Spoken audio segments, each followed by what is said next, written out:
போர்த்துகல்ல நடந்த ஒரு விபத்து உலகம் முழுவதும் மிக பெரும் அதிர்ச்சியை உருவாக்கி இருக்கிறது. அந்த விபத்தில் 17 பேர் கொல்லப்பட்டிருக்கின்றார்கள். கிட்டத்தட்ட 20 பேர் வரையில் காயமடைந்து தற்பொழுது மருத்துவமனையில் அனுமதிக்கப்பட்டு சிகிச்சை பெற்று வருகின்றார்கள். இந்த ஒரு விபத்து சம்பந்தமாக விரிவாக விளக்கமாக இந்த காணொலியில் பார்க்க இருக்கிறோம். ஏன் இது ஒரு அதிர்ச்சியை உருவாக்கி இருக்குன்னு சொன்னால், இப்போ வேறு எங்கேயாவது நடந்தால் அது சாதாரணம்தான் என்று சொல்லி எல்லாருமே கடந்து போவார்கள்.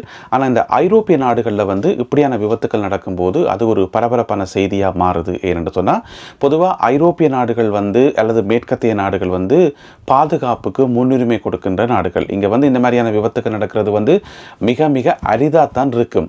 அந்த அளவுக்கு பாதுகாப்பு ஏற்பாடுகள் சரியாக செய்யப்பட்டிருக்கும். அப்படி இருக்கும்போது போர்த்துகல்ல, அதுவும் அதனுடைய தலைநகர் லிஸ்பனில் இப்படி ஒரு விபத்து நடந்தது எல்லோரையும் அதிர்ச்சிக்குள்ளாகி இருக்குது. அது சம்பந்தமாக தான் விரிவாக இந்த காணொலியில் பார்க்கலாம். தமிழடியான் வேர்ல்டு யூடியூப் சேனலுக்கு உங்கள் அனைவரையும் வருகவென அன்புடன் வரவேற்கின்றேன். இதுபோல அன்றன்றாடம் உலகத்தில் நடக்கின்ற முக்கியமான நிகழ்வுகளை ஒவ்வொரு நாளும் தெரிந்து கொள்ள இந்த சேனலை சப்ஸ்கிரைப் பண்ணுங்கள். போர்ச்சுகல் என்றது ஒரு டூரிஸ்ட் கண்ட்ரி என்றது எங்கள் எல்லாருக்குமே தெரியும். உலகத்தில் நிறைய டூரிஸ்ட் விரும்பி போகக்கூடிய நாடுகளில் போர்த்துகலும் உண்டு. அதுக்கு காரணம் அங்கே இருக்கக்கூடிய வெதர் முதலாவது, ரெண்டாவது இயற்கையாக அமைந்திருக்கக்கூடிய இந்த பீச்சுகள், மற்ற இடங்கள். இப்போ பொதுவாக பார்த்தீங்கன்னு சொன்னால், இப்போ யூகேல லண்டன்ல எல்லாம் கடுமையான குளிர் இருக்கிற அதே நாளில் போர்த்துகலில் வெயில் இதமாக இருக்கும், டெம்பரேச்சர் ஓரளவு நல்லா இருக்கும். அப்படி இருக்கும். ஏனென்று சொன்னால் அதனுடைய அமைவிடம் அந்த மாதிரி. எனவே நிறைய டூரிஸ்ட் விரும்பி போகிற நாடுகளில் போர்த்துகலும் உண்டு. அதுலேயும் பார்த்தீங்கன்னு சொன்னால் தலைநகர் லிஸ்பன் மிக மிக முக்கியமான ஒரு நகரம்.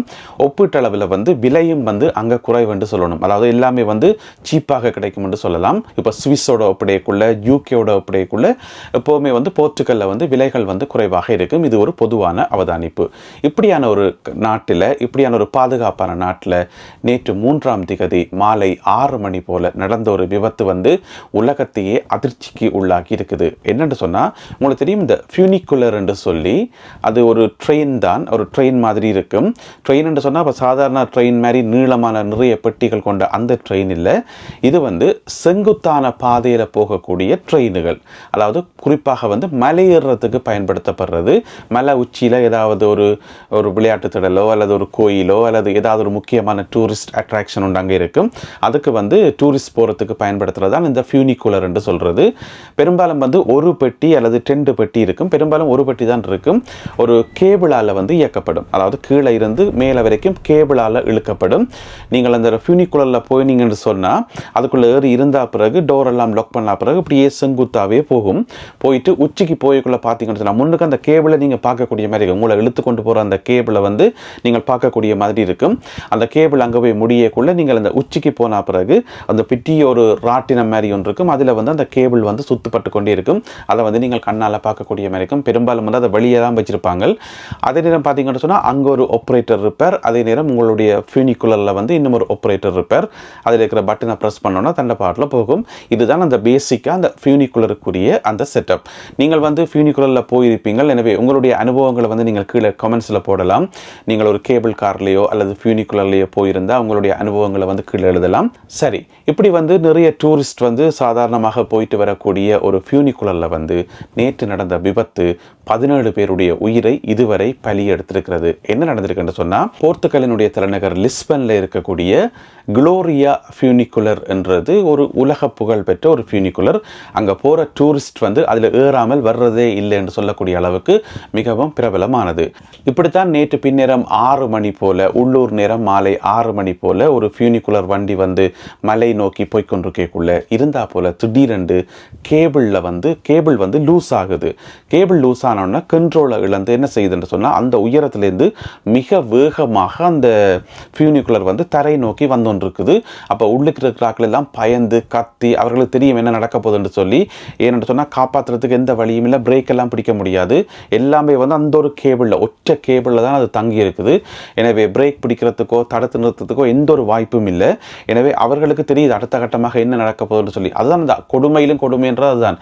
இப்போ ஒரு விபத்து எதிர்பாராத விதமாக நடந்தால் இருந்தால் ஓகே, பிரச்சனை இல்லைன்னு விட்டுடலாம். எங்களுக்கு என்ன நடந்தது ஏது நடந்ததுன்னு ஒன்றுமே தெரியலை, திடீரென்று ஒரு மைக்ரோ செகண்டில் ஒரு விபத்து நடந்துட்டுது என்று சொன்னால் அதை கூட ஏற்றுக்கொள்ளலாம்னு வையுங்களேன். ஆனால் கண்ணுக்கு முன்னால் தெரியுது இந்த கேபிள் கார் வந்து வேகமாக கீழ் நோக்கி போய்கொண்டிருக்குது, கண்ட்ரோல் இல்லை, பிரேக் இல்லை. அது மட்டும் இல்லாமல் இப்போ ஒரு பெரிய ட்ரெயின் மாதிரி அந்தளவுக்கு கண்ட்ரோல் எல்லாம் இருக்காது, லைட்டாக ஒரு பாரமே இருக்காது, பெருசாக ஒரு லைட் வெயிட்டாக தான் இருக்கும். அதோட அதில் போடப்பட்டிருக்கிற அந்த தண்டவாளத்தை பார்த்தீங்கன்னு சொன்னால், அந்த ஃபியூனிகுலர் போகிறதுக்கான தண்டவாளம் இருக்குதானே, அதை பார்த்தீங்கன்னு சொன்னால் அந்த பெரிய அளவில் எல்லாம் இருக்காது, பெரிய கிரிப்பாக எல்லாம் இருக்காது, சும்மா ஏதோ பென்சில் வச்சு கோடு கீறி விட்ட மாதிரி தான் இருக்கும், சாதாரணமாக தான் இருக்கும். எனவே அதில் வந்து பிரேக் பண்ணுறதுக்கான எந்த ஒரு வாய்ப்பும் இல்லைன்றது அந்த ஃபியூனிகுலரில் வந்த எல்லாருக்குமே தெரியும். அப்படியே வந்தொன்று கேட்குள்ள ஒரு பெண்ட் ஒன்று வருது. யோசிச்சு பாருங்க, வேகமாக வந்து பெண்டில் திரும்ப என்ன நடக்கும்னு சொல்லி. ஸோ அந்த பெண்டில் வந்து திரும்பின உடனே உடனடியாக அது தலைகளாக பிறண்டு அப்படியே உருண்டு உருண்டு வந்து பக்கத்தில் இந்த ஒரு கட்டடத்துக்கு மேலே வந்து சடாரண்டு மோதி அப்படியே அப்பளம் நொறுங்கின மாதிரி, ஆங்கிலத்தில் வந்து பேப்பர் காட் நொறுங்கின மாதிரி என்று போட்டிருந்தவங்க தமிழில் சொன்னால் அப்பளம் நொறுங்கின மாதிரியே அப்படியே நொறுங்கி அதில் வந்து 17 பேர் கொல்லப்பட்டிருக்கிறார்கள். கிட்டத்தட்ட 20க்கும் மேற்பட்டவர்கள் வந்து படுகாயமடைந்து இப்போ மருத்துவமனையில் அனுமதிக்கப்பட்டிருக்கிறார்கள். இந்த ஒரு ஃபியூனிகுலர் வண்டி வந்து வேகமாக வந்தொன்றுக்கேக்குள்ள இன்னும் ஒன்று கீழே இருந்து மேலே போகும் தானே, அது வந்து ரெண்டும் வந்து ஒன்றோடு ஒன்று உரசுப்பட்டிருக்குது. எனவே அதில் பயணம் செய்த ஒரு சில ஆட்களும் வந்து இதில் காயமடைஞ்சிருக்கிறோம். ஆனால் அது பெரிய அளவில் சேதமடையாட்டியும் ஓரளவு காயமடைந்திருக்கிறார்கள். ஒரு சில ஆட்கள் வந்து அது வேகமாக இறங்கிக்க அங்கிருந்து குதித்து தப்பினவர்களும் இருக்கிறார்களாம், குதித்து காயத்தோடு தப்பினவர்களும். ஏன்னு சொன்னால் அவர்களுக்கு தெரியும் கண்ணுக்கு முன்னால் என்ன நடக்க போகுது என்று சொல்லி, எனவே இறுதிக்கட்ட முயற்சியாக குதிப்போம் என்று சொல்லி குதிச்சிருக்கிறார்கள். எனவே இப்படியான ஒரு விபத்து வந்து ஒட்டுமொத்த போர்த்துக்கலையும் வந்து மிகுந்த துக்கத்துக்குள்ளாகி இருக்கிறது. இன்றைக்கு பார்த்தீங்கன்னு சொன்னால் போர்த்துக்கலினுடைய தேசிய துக்க நாளாக அனுஷ்டிக்கப்படுகிறது இன்றைக்கு ஒரு நாள். அதே நேரம் தலைநகர் லிஸ்பனில் வந்து அடுத்து வரும் 3 நாட்களுக்கு வந்து தேசிய துக்க தினம், அதாவது தலைநகர் லிஸ்பனுக்குரிய துக்க நாளாக அனுஷ்டிக்கப்படுகிறது. இந்த ஒரு சம்பவம் உலகம் முழுவதும் மிகுந்த ஒரு அதிர்ச்சியை உருவாக்கி இருக்குது. ஏனென்று சொன்னால் இப்படியான சம்பவங்கள் வந்து எங்கேயாவது ஒரு நாட்டில் வேறொரு நாட்டில் நடந்தால் அது வந்து இயல்பாக எடுத்துக்கொள்ளப்படும், பெருசாக கவனிச்சிருக்க மாட்டோம் போல இருக்குது, அல்லது பாதுகாப்பு ஏற்பாடுகள் பெருசாக செய்யலை போல கண்டி போட்டு நாங்களே பேசாமல் விட்டுருவோம். ஆனால் யூரோப்பில் நடக்குது, இந்த மாதிரியான ஒரு வளர்ச்சியடைந்த நாட்டில் ஒரு பெரிய பணக்கார நாடுகளில் வந்து இப்படி நடக்குதுன்னேக்குள்ள வந்து அதை வந்து ஏற்றுக்கொள்ள முடியாமல் இருக்கும். ஏன்னு சொன்னால் அந்த அளவுக்கு இங்கே பாதுகாப்புகள் வந்து பலமாக இருக்கும். இங்கே பார்த்தீங்கன்னு சொன்னால் இந்த இப்போ நாங்கள் ஒரு ரோலர் கோஸ்டரில் போகிறோம் என்றாலும் சரிதான், அல்லது எங்கேயாவது ஒரு உயரமான டவரில் ஏறுறோம், அல்லது ஒரு கேபிள் காரில் போகிறோம் என்று சொன்னால் இங்கே வந்து பொதுவாக நம்பி போவோம். ஏன்னு சொன்னால் வெள்ளைக்காரன் வந்து இப்படியும் பாதுகாப்பாக தான் வச்சிருப்பான், இந்த வெள்ளைக்காரன் போய் சொல்ல மாட்டான், வெள்ளைக்காரன் பிளவிட மாட்டான் என்று சொல்லி எங்களுக்கு ஒரு அசைக்க முடியாத நம்பிக்கை ஒன்று இருக்குது தானே. எனவே அந்த அடிப்படையில் வந்து நாங்கள் பெரும்பாலும் அந்த பாதுகாப்பை பற்றி கவலைப்படுறதே இல்லை.